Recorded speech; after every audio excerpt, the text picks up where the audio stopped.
So, a very warm welcome everyone today here at Hamburger Bahnhof Nationalgalerie, National Gallery of Contemporary Art in Berlin.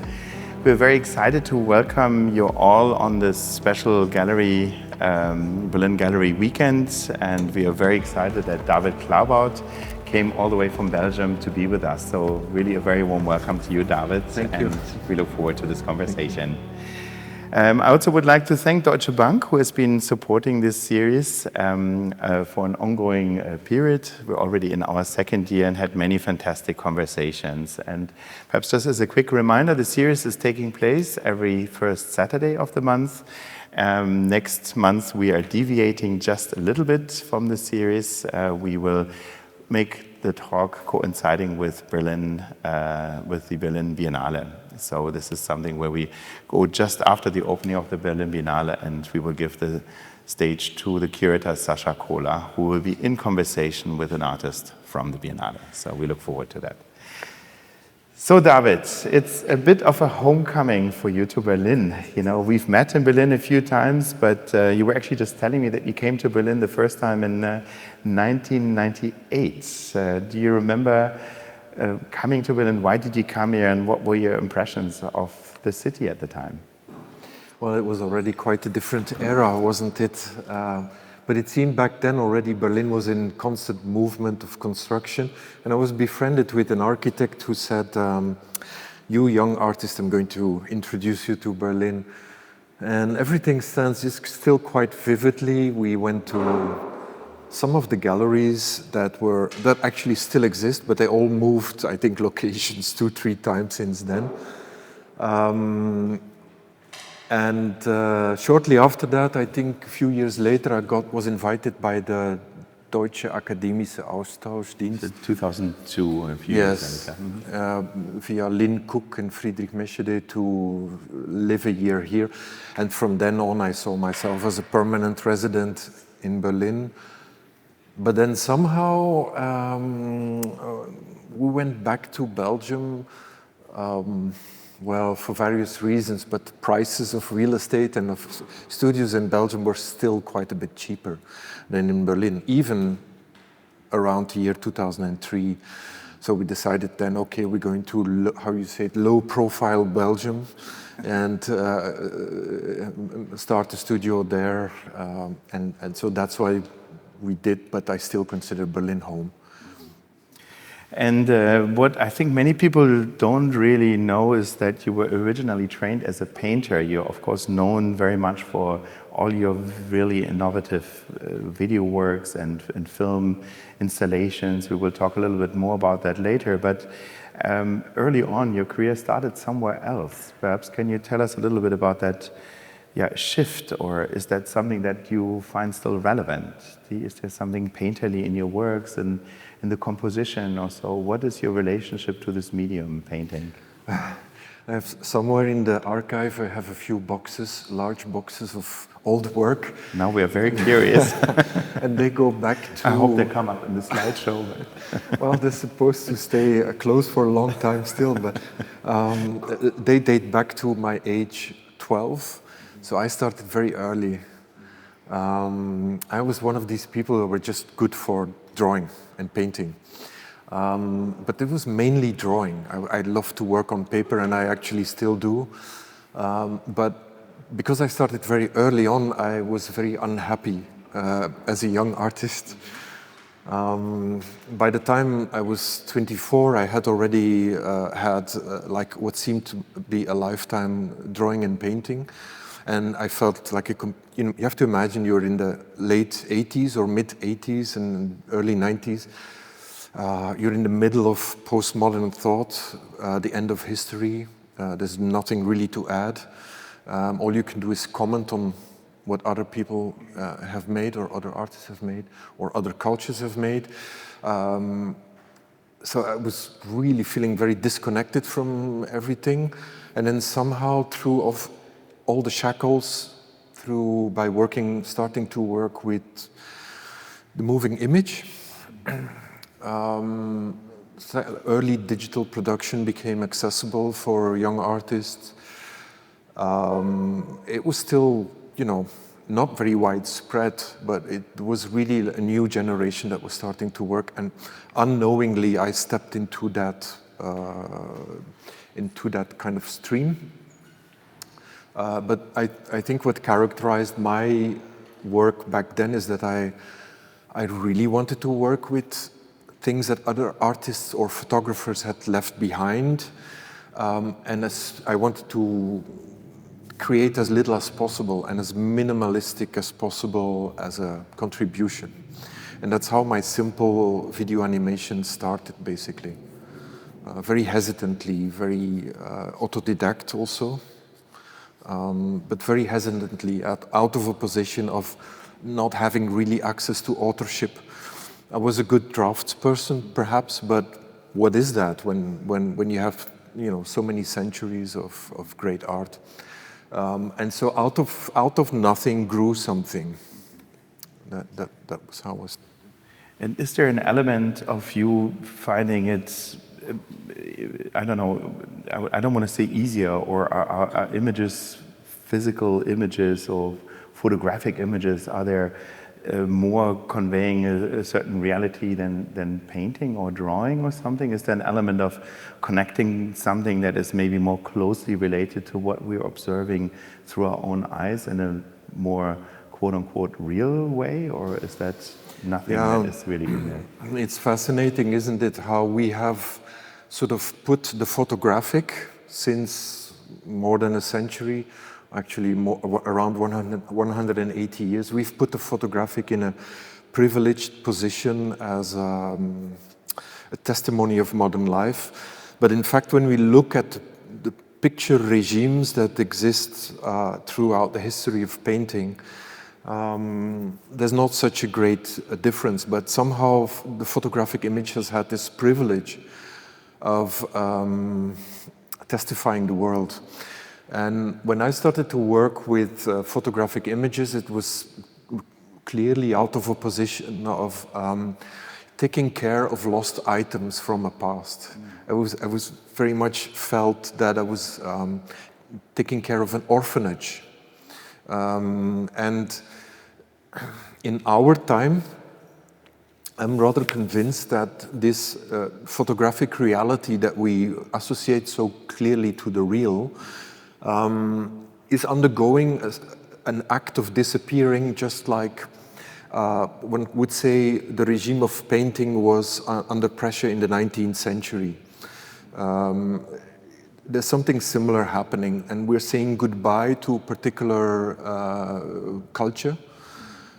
Nobody knows what comes in the place, but I've tried to incorporate that in my way of working, and I think I could say that the photograph, the existence of the photograph, is something that broke my heart as a young artist, and which is why it wasn't difficult to stop painting and to start working with appropriation of photographic material. That's really fascinating, and I think today we take so many pictures on our cell phones. It just takes a really quick second to create a truth. You just take it, you forward it, and immediately you create your viewpoint on a truth or on a situation without much consideration or without much reflection. And one of the things we now just opened last September is actually a dark studio in a dark room in our Riekalen atelier. So we have photographic studios to actually encourage young people to rethink the act of taking an image. So in an analog format, to slow down, to understand cautiously what it means to frame an image. What am I showing? What am I not showing? And understand the duration and the reflection that goes into putting an image out there. So in a sense, going the other way around. And I feel there is a connection also to how you're approaching your works. I think they're everything but quick images. There's a strong consideration for framing, perhaps that goes back to painting, drawing, understanding composition. There's a very strong sense of slowing down, of challenging the duration or the temporality of an image. Is that something that you constantly think about when you approach works? Well, yes. Since the beginning, I was interested in how memory likes a good composition. This was one of the sort of quotes that I'd love to spread out there. But there's some truth in that. And especially if you work with moving images, you always work in a certain now, this illusion of the moving image. But I was interested in seeing what remains in memory. Can you remember movement? And it seems remembering movement is very difficult. We remember snippets and fragments, and our brain doesn't actually produce memory movements very much. What it will do, and I really regret that, what it will do is when the memory is traumatic, then it seems that our memory will actually remember movement, because it replays the trauma. But in a healthy person, it's usually, one could say, stills that you're left with. And this was a principle that I have no idea of the scientific truth behind that, but this was a principle that was quite dear to me, and that I thought is actually when it's actually not the moment of seeing the work that matters, it's the moment of remembering the film that matters, which also opens up the whole thing to, do you actually work in the now, or do you work for what people would remember as conceptually in the future?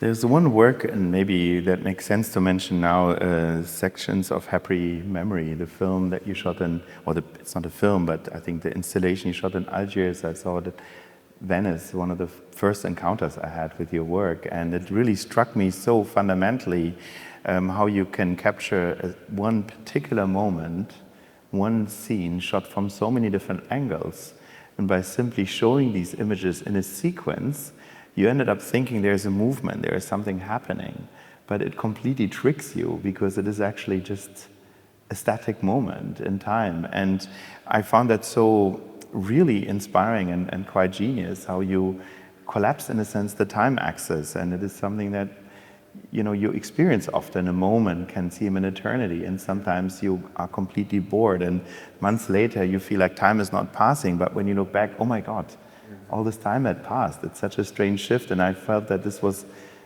tricking you into thinking there is a script, there is a story, and there really was just a snapshot.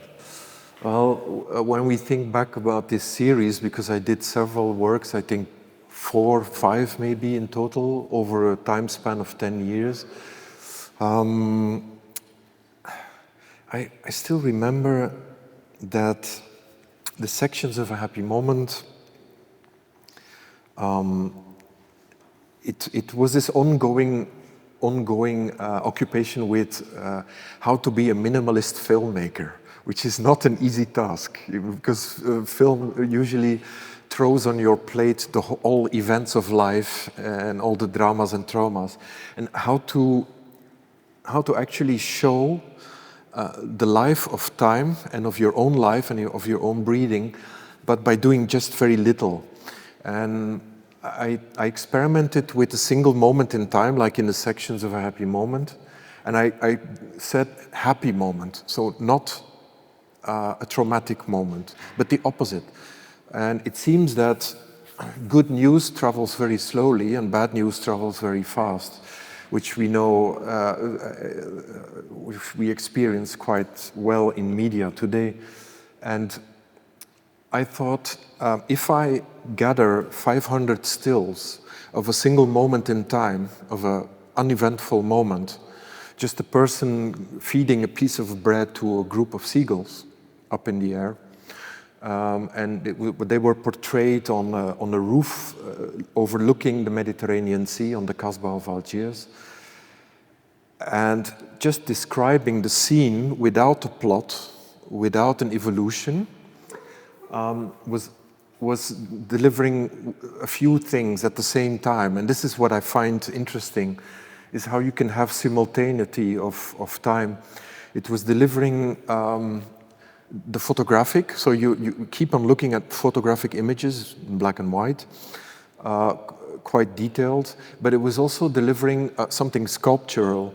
And there I discovered that you can actually sculpt with time, in the sense that at the end of the film, or if you have been sitting patiently looking at it for those 500 images, you no longer look at those people in the photographs as people in a photograph, but you look at them as people in a sculpture. So your brain accepts them as never in motion. And these are things that I don't look for those constellations conceptually, but I found from the early days on that my brain was really thinking always in two ways, which were incompatible, in time or in sometimes also in form or in movement, and I only found out much later in my life that when I started studying the cognitive sciences and the way we perceive the world, that we constantly, our consciousness tells us that we perceive a world in one block, but we don't. It's much of what our brain does is preventing this perception from happening in one block. It's constantly fighting to one another. And I realized basically only a few years ago that this was an ongoing preoccupation of what I was doing. I was working with two, one could almost say two instances that cancel one another out.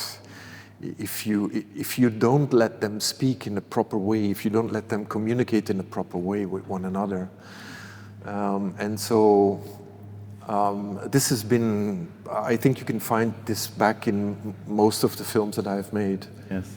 And what I found so powerful also is that you really understand the criticality of framing, or you were saying, sculpting with time, and taking the time maybe to understand one split second, one particular moment through 500 different images, but also different vantage points and all those things. It really, I think, is such a powerful reminder also to not think of when you're seeing an image in the news telling a story or being a piece of evidence towards something, that you really realize that maybe there are 99 other things that you're actually not seeing, the other side, or the people that are not shown, that were cropped out, and all those kind of things. It's such a conscious act, and I think by you going full circle and making people spend the time to look with an image is, I think, very powerful. And perhaps maybe this is something when you engage viewers in your installations, or I think it happens to many people that see your works, that there's this element of slowing down or taking the time to really understand. And I feel you relate to this notion of time in a very different way, this notion of understanding what is going on, and can I even see the whole project, or can I even see it, and what else is coming? Well, images prove that we are believers, isn't it? We are programmed to believe images even if we are very much aware of the fact that they're fake. And there's no such thing as a reality in an image, because an image is by definition a proposition, a representation of something. And I think maybe, I do think also in younger people and younger artists, we do see a kind of change, massaging into a new acceptance that whatever is a representation is a proposal like any other proposal. And I remember, well, I don't know, this is maybe a bit far away, but I've often had Paul Cézanne in my mind. When we think of artists coping like we do in our time with new technologies such as generative AI and other technologies. But if you think about artists in the 19th century or mid to the end of the 19th century that were coping with this incredible new monster of a technology, which was the photographic apparatus,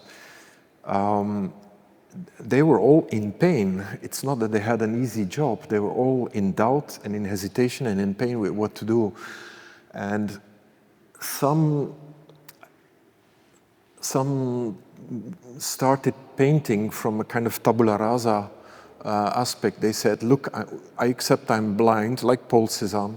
He accepted he was blind. He had no more heritage relation to painting. but I'm going to start again anyway. And this notion that we accept that the art is not a for granted taken reality, but is a proposition like any other, is something that goes against our nature because we are believers. We are trained by our families and by our institutions to actually be almost baptized inside visual culture. And it's kind of hard to get away from that, and it's something that also takes us apart. So this is a preoccupation that's very dear to me, is that I do believe that we actually, if we're not careful with how we treat our relation to images, we risk to damage a lot more than just confidence in images. It's a far more dense network that we are talking about, a far more fragile network of confidence. In your works, you are using often also technology, and you're always someone that is really reinventing and challenging, I think, your own practice with every single project that you're taking on. But what do you feel is the tipping point? You know, there can be works that you would consider overproduced. You know, you go something, it's all about technology, the most expensive projectors and this technology and these computers and whatnot, and using it in an intelligent way to really propel something forward artistically. Do you feel there's a tipping point or a balance that you're consciously trying to navigate so it doesn't look like just a technology demonstration? Yes, well, I've been struggling. And how do you do it? Yeah, I've been struggling with technology all my life, mainly out of someone who, in his origins, didn't have access to technology. I wasn't even able to hold a camera when I started, but very curious anyway. But I learned very quickly to treat technology as something that's already old, even if the technology is new. Because what is technology after all? Technology is a contemporary expression of how we look at ourselves. If you look at the technologies that existed in the time of, let's say, René Descartes, or you look at the technologies that existed at the time of Sigmund Freud, or the technologies that emerge in our time, they always say something about how we are prepared to look at ourselves. So the kind of technologies are not just events that precede us in a magical way. No. We have invited them in, and they say something about the way we prepare ourselves to look at ourselves. And what is this process about? It's the process of the mechanization of life. The mechanization of life is the same as the industrialization of life. And each time we present a new technology, we're saying, look, it's the same with artificial intelligence. We're saying, look, are we prepared to look at ourselves as artificial intelligent beings? And can we live with a technology that mirrors this? You could say that about so many technologies. And this is something I try to treat as in 200 years as a researcher in a labo, researching with archaeological artifacts. And as if I try to treat it as if it's already old. And that keeps me from being the victim of the excitement of technology. Yeah, that's actually really an interesting strategy, maybe to try out. You know, just over a coffee now earlier, you were saying, I mean, we have some works in your collection, and you're very much had a continuous presence to Berlin, but you were telling me that one thing you never wanted to do is to make a Berlin work. You didn't want to be one of those artists that comes to Berlin from somewhere else and makes a Berlin work. And ta-da, you made a Berlin work with Olympia many, many years later. So can you tell me what made you change your mind? And perhaps many of you remember the presentation of Olympia here in Berlin at Kindle a few years ago. And it's such an epic work that, you know, deals so strongly with German history, but so strongly with one of those icons of architecture of Berlin that is a testament to that history. And you pack the bull by the horn, so to speak. And how come you did make that Berlin work, and what does that represent in your career? Well, artists have no choice. It's ideas who choose us. We don't choose the ideas. So I remember around the year 2010, on a beautiful spring day, I visited the Olympic Stadium. And of course, when you have an idea, you're literally nailed to the floor, and for the first 5 minutes, you don't know. You know, you shouldn't speak, you shouldn't say, but I remember then I said, shit, I have an idea, and it's going to be stuck with me. And I remember the week after I came back to the studio, and we decided with the team to more or less abandon what we were working on. We said we're going to pursue this Olympic Stadium project. But it was as utopic as it was ambitious. Indeed, Céline teased me after that with the idea, like, you actually promised never to make a Berlin work. Because I realized that when there was an influx of international artists in Berlin, they somehow all found their abandoned bunker or their DDR building in which they were going to make a film or whatever it was. And my goodness, there I was myself with this idea. For the people who don't know the work, we actually realized it with Andreas, who's here, Andreas Fiedler, who's basically, he's responsible for the whole work. So it's his fault, really. It's his fault. And so it's a game, it's a computer game that behaves like a film. And it started in 2016, and it runs until 3016. So it's a sort of sweet vengeance of the idea of time as eternity, but also this modern approach of time as a volume, which is is crazy that you could conceive time as a volume. But it seems like we really are experts at doing this, and we sell the volumes of time to other people quite successfully. So let's say the millennium, and you all know where the millennium comes from. We don't need to mention it here. And I thought my millennium will be the vegetation that will be allowed to overgrow the Olympic Stadium of Berlin until we basically see nothing but weeds. So the idea was that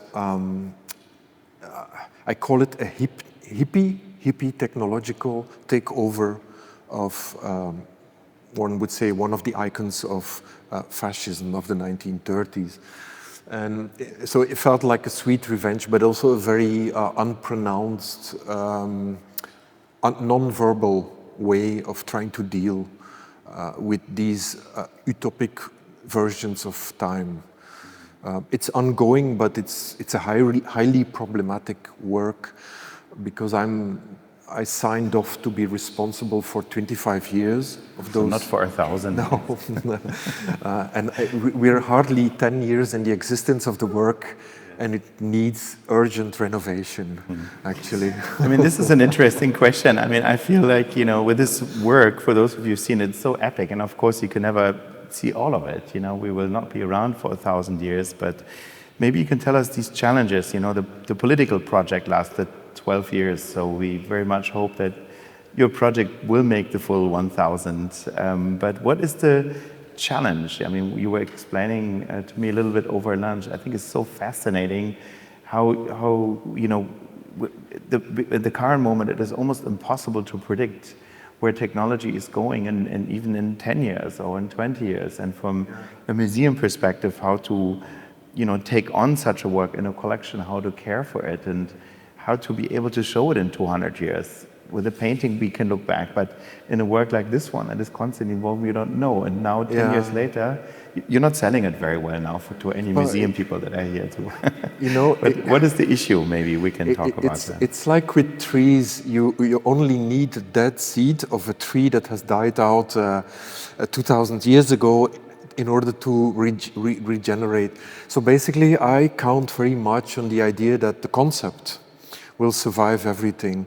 And if the concept is alive, if the concept has in itself the DNA to be sprouting again, then I'm 100% convinced that young people, whoever they are in the future, or even artificial intelligence, they will be able to revive this concept. And probably not even that, I think there will be other artists who will have exactly the same ideas, and they will be reviving the work. Of course, I know very well that my work will die, and that it will be forgotten. And this is why I became an artist, working with film, because at least the films can be forgotten. You know, this is why film got invented in the first place. You know, to be recycled, to be picked up by someone. We often forget that the first celluloid rolls didn't survive 1 or 2 years, right? You needed the silver there was a shortage of the material. So it's in the DNA of the moving image that it is being recycled.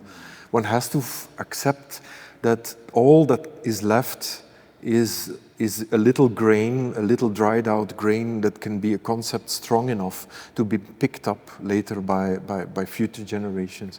And if it's not too bad, no, it is not one has to accept that. Yes, I mean, in the end, everything is actually finite, you know, all works, no matter how we preserve them, paintings or artworks, there's no such thing as forever. You know, you can slow down maybe a decay or a degradation process, but exactly. it is part of everything that exists. I also think that the cycle of life is not the birth until death.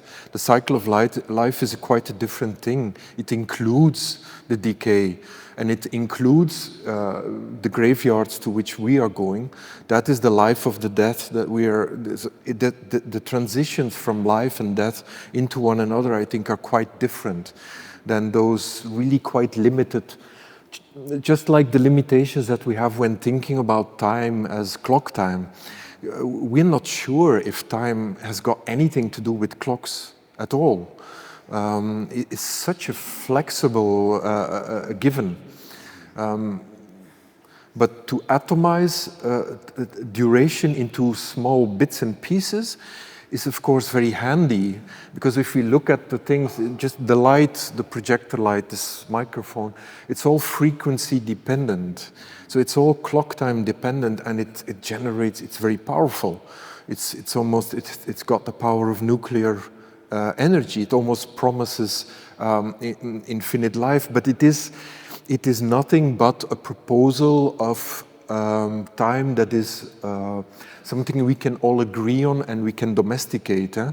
But nobody says that is how time looks like. I think these are really very fundamental considerations that we also share now as the custodians of this museum of Hamburger Bahnhof. Many of the decisions that we're taking have an effect for many decades to come. And how do we think about collecting? What is this contribution? How do we want to leave this institution behind? And how do we care for works like yours is really so fundamentally challenging in times of also climate crisis and CO2 footprints. It really actually prompts us to rethink everything. And this is, I think, for your work is highly inspiring and in all these kind of facets to think about time. But I think the other thing is connected a little bit, which is the linearity also, you know, in as much as it challenges the time axis of the duration, which even supersedes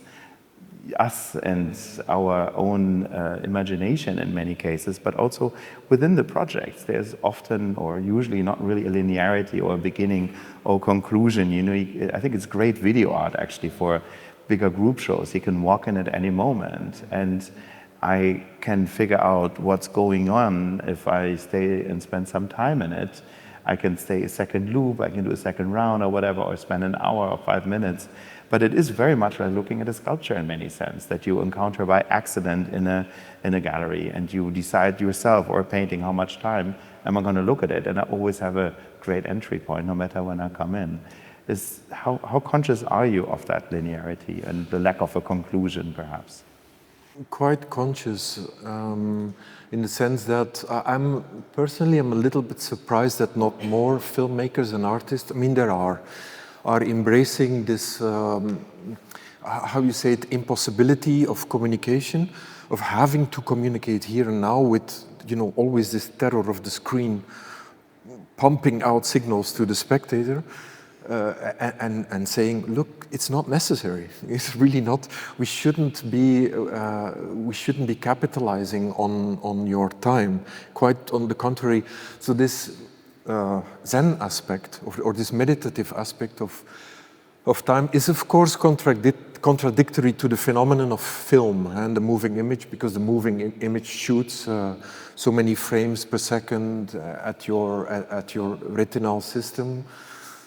It is contradictory, but personally I'm surprised that not more artists detach themselves from the domination of, how you say it, sequential narrative and this opportunity to consider duration as something that's panoramic and not linear. There's no one that says that duration is a line that goes from the past to the present, passing by the to the future, passing by the present. It's ridiculous. In fact, there's so many testimonies of people who have experienced time in a different way. And if all I can do is provide maybe a glimpse, just a glimpse, that there is a horizon of duration elsewhere, outside of the film. Maybe not unlike painters like Mark Rothko or others were pointing at a field that was beyond the painting. If I can do that, I feel happy and satisfied. Claiming the attention is really claiming the attention is very, very contemptuous, but also very dangerous thing, because your viewer is going to revenge once their attention turns to something else. Yeah? And it's really also an important consideration, I think, when programming museums. I mean, you all came here at 3 o'clock because you know this is when the talk starts, and that is exactly what you do when you go to a movie theater and watch a film. But you don't do this when you go and see a piece of video art in the museum. You know, you kind of come and just expect at random, whenever you just arrive, to kind of go into it. And I think I completely agree with you. I find it surprising that this consideration is not more often part of actually video artists. And maybe by extension of your notion of what the museum and what artists can do or filmmakers can do in museums, is when you think, for example, at the film that I always had difficulties watching is L'année dernière à Marienbad. And it's almost like with the piano concerto, it can take you several visions or several times before you get hooked, you get into it. And it's very context dependent. If you see it at home, you're so easily distracted by something else that it's very hard to get into it. But a museum is just providing such a different rhythm. totally. And generally, you don't find yourself with your mobile phone all the time in your hands in a museum.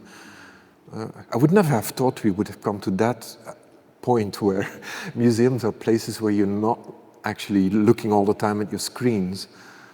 That's exactly also our experience, I have to say, even after COVID, that many people wanted this sort of real, tangible experience, you know, while you still do a lot of research online, and many people, younger people, when they come, they do exactly what you say, you know. They sometimes, of course, you know, you want to take a selfie with a work or something, but the physicality, this awe or this, you know, really spending time looking at paintings and studying the composition or the, effect or what it does is still very, very present. The opportunity of being lost in a museum is a golden opportunity, for art and for artists. And I never felt that in a cinema or in... You cannot. I do love cinema, but yeah, yeah. it's a different belief system. Yes, totally, yeah. It's much freer, you know, much more about chance encounters. But I think in your installations, you said one thing in our many conversations many years ago that always stuck with me about music and video art, you know, that this is sometimes a form of cheating. You know, you put some soapy music and they go like, oh, and then you, even though maybe it's not that interesting, but it does something with you. But nonetheless, and you're definitely not doing that, but nonetheless, I think many of your installations have a very powerful emotional quality to them. You know, I do think there is an element of feeling haunted, or there's something eerie or abandoned, or, you know, you feel something very strongly actually in the way they are installed, the spaces are conceived, but they do a lot more than just portraying images. And yeah, it's a little bit the same thing as what we said with memory. How much memory can do for you in recalling image and sound. We have a similar problem with sound as with moving images, that we can reproduce sound in memory, but we can't recall it. So I can reproduce a song, but I can't recall it. I can only recall a fragment. And I was always very careful in working with sound, but nevertheless I did I was really looking for trouble when I made certain films. Also with Sections of a Happy Moment, to go back with that. Well, you do need a little bit of sound. Some people thought I seriously meant to put a piano solo soundtrack. It is very minimal though, you know, it's not soapy music. But at one point I stopped doing that, because I also said at one point, you know, people are going to think I really mean it. But I meant it in an indirect way. I meant to overlay a degree of, how you say, rhythm. And it's exactly this. It's kind of sugary trick to bring you into the film. But actually, I'm allergic to that. I would rather have no sound at all. And I remember we spoke about that years ago, about video installations in biennales, and what's the problem is that acoustically you are forced as a visitor, and remember that when you're walking through a biennale and it has a lot of audiovisual content, you really split up. They force you to be split up sensorially, because you go from one loud space to the other. And then there's this artificial way of canceling out the noise to protrude from one space into the other. But sensorially, you don't feel it's right. And I was always wondering, why is that? Why is that? Because we don't want to be programmed to go from one space into the other and to having different bits of experiences. And this is one of the reasons why I try not to have a lot of acoustic presence in my exhibitions, is because I rely far more on the silence of future memories to work with the images. Because I always felt sorry for artists who make very loud work, because future generations will not find the courage anymore to reproduce those volumes of sound. There was, let's just put it on the internet. Then people can put it as loud as they decide themselves. And this is a problem. It's something I'm quite aware of since day one, in fact. Maybe not dissimilar to painting, perhaps, you know, because you really never would think of putting a soundscape, or maybe you listen to something when you paint, but it's not dissimilar. No, there's a certain magnificence association to the emptiness of sound, the absence of someone speaking at you. The fact that you don't feel addressed You don't feel there's this power that wants to communicate with you. These are all things that I never expected those to be quantifiable volumes, but they became like that. They became real, silence became a real volume. Perhaps we can go into one last question or one last topic, because we also, of course, would like to give the audience the opportunity to ask you some follow-up questions or things that are interesting.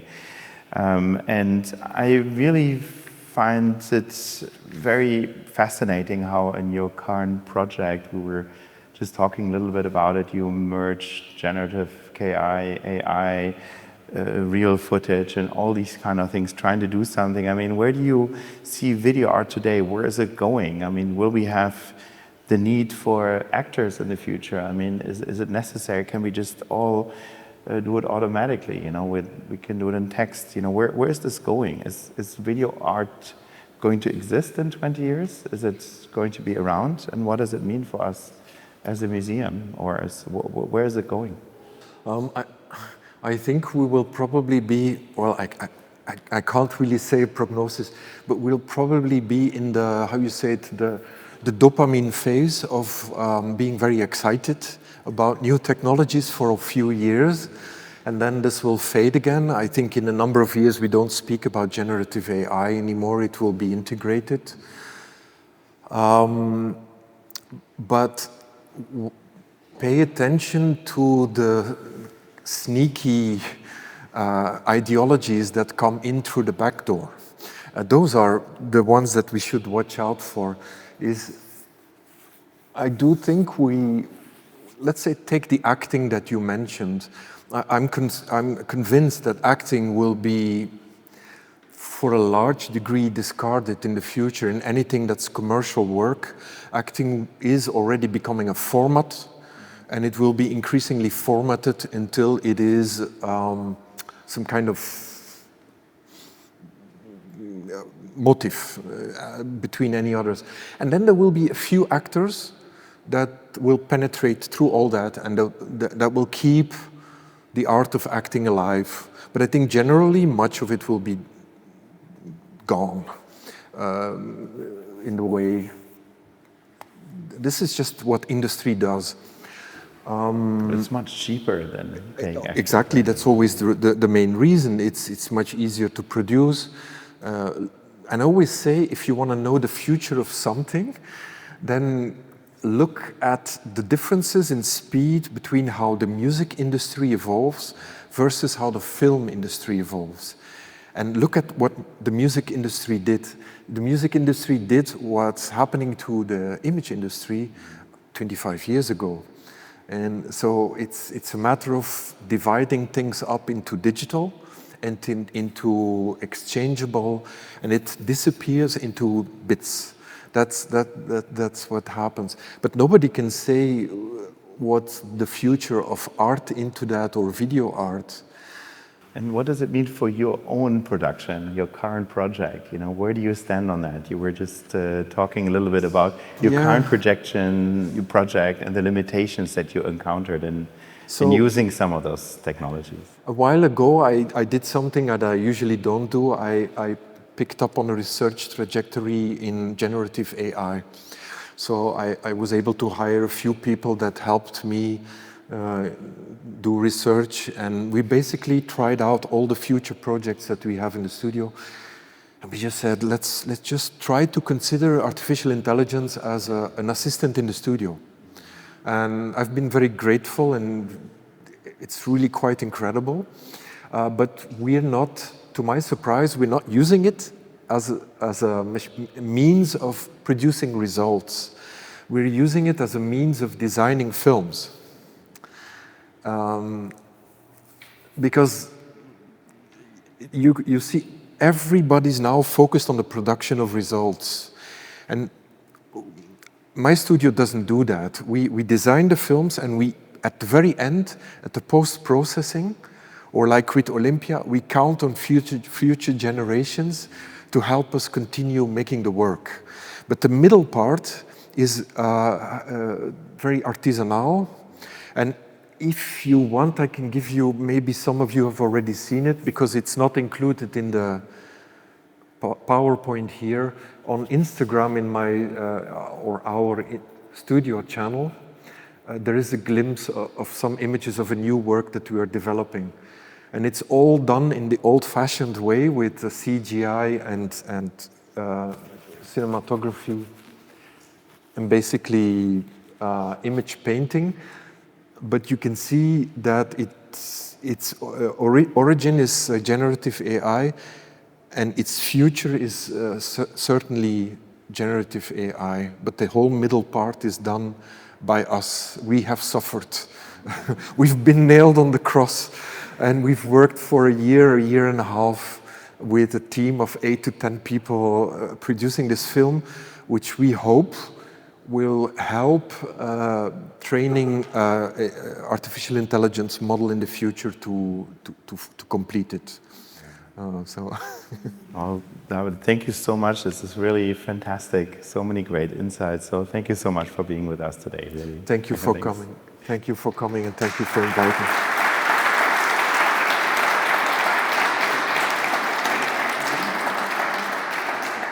So we can open also to the audience. Should there be any questions, this will be your chance. There's maybe, I think you were a split second earlier over there, and Eliette is on your side already. So. I was thinking of two of the simulation works that you've done, so particularly Olympia and Backward Growing Tree, I think is the one that springs to mind. And it seems to be, in comparison to the video works, there's quite a different relationship with how they're exhibited. So that I presume there's a long period of time where these simulations are running, where they're not being shown. And I wonder, on the one hand, does that make you think differently about the works to have this long period of time where they're not shown explicitly? And secondly, if you think that maybe suggests a different kind of exhibition, live streaming, for example. Yeah, it's indeed the simulations, real-time simulations allow you to break up the, let's say, usual exhibition schedules. 5 years, a millennium, 2.5 years, 15 hours. They're all indirect attacks on the opening hours of a museum. And they usually are attempts also to reward the moments of the day that are private. So not the public moments of the day, but the nocturnal moments. And but I have to say, I'm a little bit, I came back a bit from this idea of visual simulations because the technologies in image technologies are just not good enough for what I try to achieve. And you will see if you go on my Instagram account, this it's called The Woodcarver and the Forest, is the first work where we are in between worlds, in between real-time simulation and old-fashioned cinematography, because the light in simulations is just not good enough. The light is designed for the game industry, and you have to really break it up and redo it completely if you want to really manipulate it as an artist. It's very difficult. You can't win from the industry. The industry decides what you're going to do. You can sneak in a bit and you can do some guerrilla like we tried to do. And some of these like Unreal ones asked about what the hell are you guys doing in your studio? This is, people who work with real-time software, they will know the company Unreal, which is very famous and extremely effective in simulations. And they couldn't understand what it was that we were trying to achieve. Because everything we did with Olympia and also with Backwards Going Tree was just looking for technical trouble. But also for conceptual trouble, of course. These two usually go hand in hand. But I'm now trying to get away from real-time simulations for a while because they're just pictorially not good enough. they don't do what we want to, where we want to get. And generative AI is really a lot better at understanding them. Great. I think there was another question here in the first. You mentioned the word cinematography sometimes, so I'm not so very well acquainted with your earlier work. Did you start with analog film also, or did you start with analog video?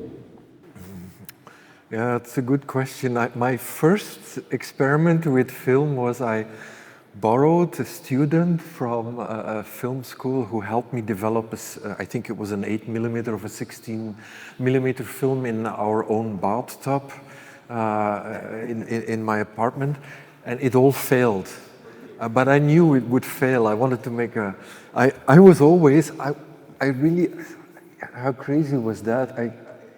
Beginning of the 1990s, I still remember I threw everything I had in the garbage, except for these few boxes with old work, and those were discarded.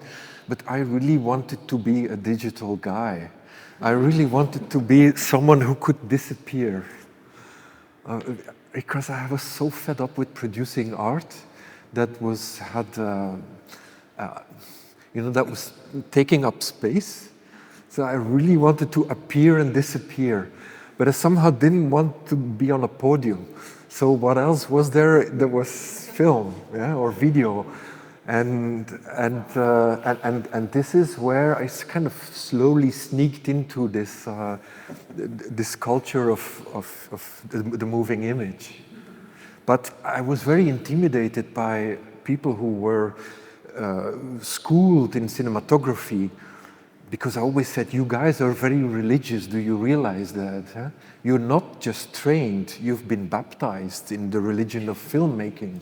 You do realize that. And I remember Chris Dercon or other people, they were scandalized by this. They thought, no, we are the secular ones in the arts. We are the liberated. I said, no, you are actually the people praying to the church. Huh?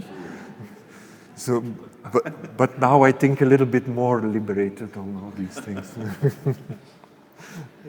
There's a question there. Is all? Okay. You say you wanted to be a digital guy because you didn't want to have all this work or all this masa, and now you are working with AI, or you want to work with AI, but AI is also taking up a lot of space, or electricity space and stuff. So what do you think about the future of AI, of your work in AI, and is it, taking up space again? Well, I'm like a kid in a candy store, like so many artists. Huh? It's just fantastic, but you have to understand it. And someone told a while ago, or I think I maybe saw it somewhere on social media, someone said you have to, it's important when you work with AI, don't treat it as a tool, but treat it as someone you work with. And that was very much what my experience is, that I said to the team also literally, like, look, I'm sorry, but from now on we have a new assistant and we better work with him or her or whoever, but it's really a valuable person. And it felt like a few thousand people advising you what to do. And they give you their average results. and I always said, don't discard the results. Look at it, it wants to tell you something. It wants to tell you something about your limitations, and it also wants to tell you really something about where you should go to. So, but of course, you can't, if you're an artist and you have a bit of decency, you can't really produce images with AI yet. You know, it's not yet, we're still in the dopamine phase, we're still in the, it's all sugar and we all want to change the world immediately phase. Huh? There's no reflection yet. There's hardly any historical overview of what video art does in the museum space. Even that is not yet, it doesn't have its place yet, so it's in transition. Great, there's one on the other side. Hello. Yeah. Okay. Two comments. One relates to technology, but the other one relates to the documentation of the PowerPoint presentation that we see. I want to say that I have hardly ever seen a documentation of over the course of 10, 15, 20 years of an artist where the documentation so much in its aesthetic resembles the artist's aesthetic. So I feel like we're seeing a Claerbout documentation of works by yourself. So they radiate in an aesthetic, whoever took them, you might control them. I find that totally fascinating, that the documentation so much resembles an aesthetic of an artist. That was a comment. The other one, I wanted to make a proposal on discussions, on further discussions on relating your work to technology, be it CGI or AI, whereas I would always think that artists working with AI would still keep such a control that questions of taking over or aesthetic decisions are kind of overboard. I only wanted to make this comment that I feel that your work radiates so much of a strange, kind of a philosophical dimension that it kind of make questions on technological background irrelevant. And I welcome your relaxed prognosis of the future that this major upheaval that we're discussing right now could be compared to, as you said, the emergence of photography, of electricity, and I like the attitude to not make it such a central theme, and I wanted to propose that also to the discussion. Yeah, I think everybody has their way. You can never tackle these themes head on. Huh? So again, to maybe think about Paul Cézanne, for example, he could have done other things than painting hundreds of landscapes or still lifes. But sometimes you just need to follow this indirect path. And I guess similarly to other artists, I always let the ideas find me instead of me finding them, but I'm a bit nervous with what in the end is going to be the kind of punctum of the whole career. How will that emerge over time? And I'm very much aware that an artist loses their points as they age. Yeah? So like in the beginning, you have so many points that it's about that and that and that, and in the end it's about 2 or 3 points, and you can be glad about them. And so I'm always a bit nervous about that. And honestly, sometimes I try to open up the internet and go on our website and say, like, what the hell have I done in my life? Is this the work of an artist? Who is this person? And this is one of the consequences of always working with found ideas. And again, the analogy, I don't know if the analogy with Cézanne of just going out there and just seeing, experiencing your own eyes saccade and painting that, if maybe that's enough to rejuvenate.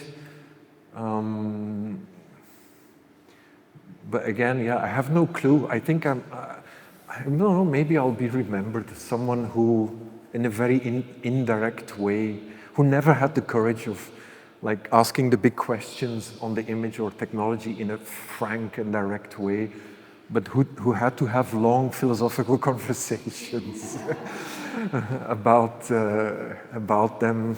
And also, I mean, I think in my studio people can testify that it takes 5 years for us to deliberate on whether or not we were going to choose one particular image that I found on the internet or in the library as a starting point for a film.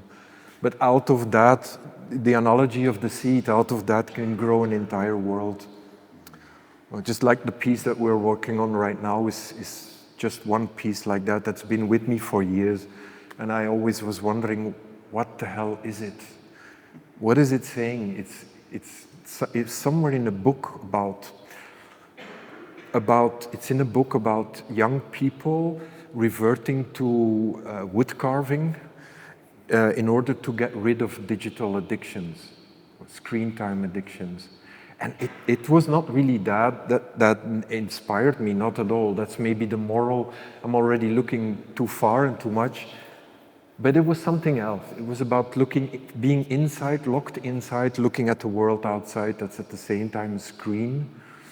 And again, all those notions, you don't know them when you start. In the best case, you know them when you finish, but even then you shouldn't really.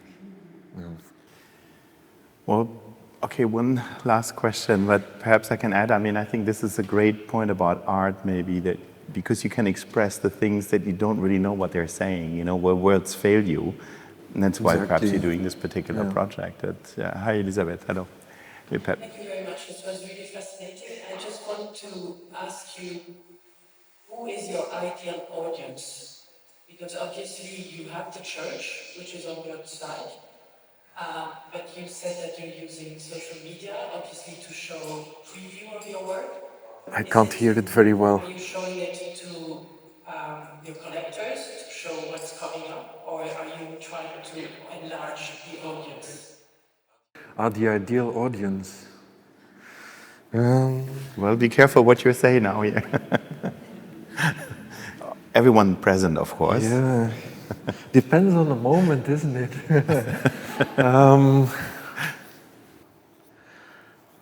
Oh, well, it's certainly not me. I always think of, like this, there's a few audiences. I also have an audience that I like to piss off. But I can't say too much about them. But my favorite audience, I think... I mean, it's pretty universal, you know. I mean, you engage and you were teaching for many years. I do think your work is pretty universal in it. Yeah. From some, I mean, in the conversation, some very fundamental questions. And I mean, if I speak from a curatorial perspective, it is very ubiquitous, you know. You can show it in a church, you could show it in a museum, you can show it in a school, and it always will kind of resonate, you know. The questions are universal and very immediate, actually, when you encounter them. This has often been a criticism, is that your work is not about anything in particular. It doesn't show a date, it doesn't show a place, it doesn't show an event so very often. And even sometimes work has been cancelled because of that reason, because there was too little metadata. But to look for the absence of metadata, I think, is crucial. And it's that kind of audience that, you know, doesn't need the necessary metadata. I also don't like, you know, labels on the walls or a page to read. It's just not. So yeah, against metadata, people who do not. I remember years ago that we were in a show together in I think it was in London, and we saw one of these exhibitions, and people went from page to page in the exhibition, and in between the page they walked and they saw the works. Just like 2 minutes reading a label and then 10 seconds looking at the artwork. Yes, exactly. Yeah, but that's a price you have to pay. You know, this is a two-way cutting sword. Well, David, thank you so much, really, again, for being with us. Thank you also for the audience for joining us on a Saturday afternoon. And really, we can't wait to see you in your piece. And we look forward to seeing you soon again at Hamburger Bahnhof. Thank you so much. Bye-bye. Thank you.